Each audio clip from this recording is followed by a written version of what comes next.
Someone says or does something we do not like or which we find offensive.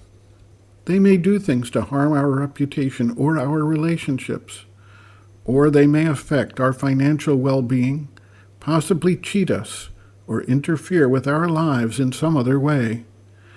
The natural reaction is one of anger, even righteous anger.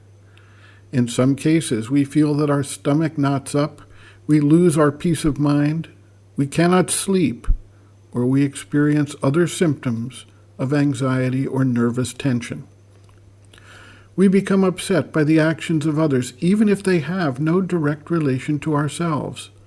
Thus, someone else's personal life is treated as an affront to us, and we can become distraught because of the private life that others may be leading, or the different decisions they make on issues of lifestyle, morality, dress, or other factors that in truth do not affect our lives directly. Sometimes we become upset because people do things that we believe are simply stupid, counterproductive, or harmful. We become upset with the news and the direction our society is taking. We have endless causes of disturbance to our minds. Religious and spiritual aspirants are not exempt.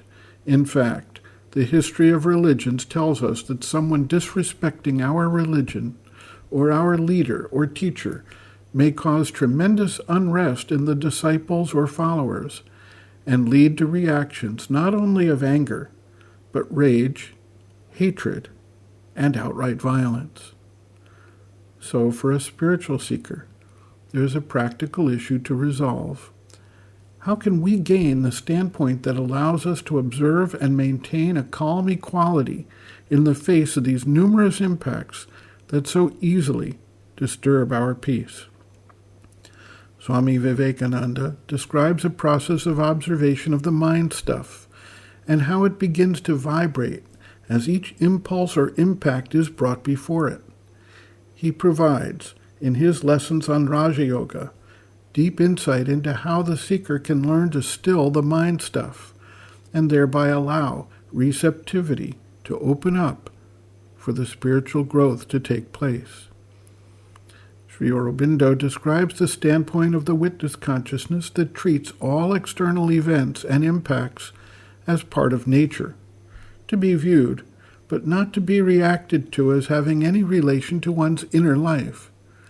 The techniques used by these and other teachers are intended to help us achieve a standpoint of separation and freedom from the immediate reactions. This is not to say that we abandon life and action. Rather, we need to find a way to keep our attention fixed on the deeper truths of existence and treat these outer disturbances as transitory and subject to constant change and modification, and thus not worth worrying about.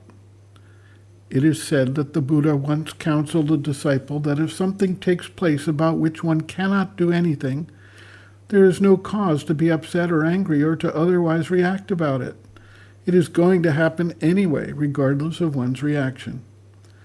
And if something happens that one can do something about, then one should just do it, without anger, without hatred, without the loss of energy and focus that comes with all these reactive responses.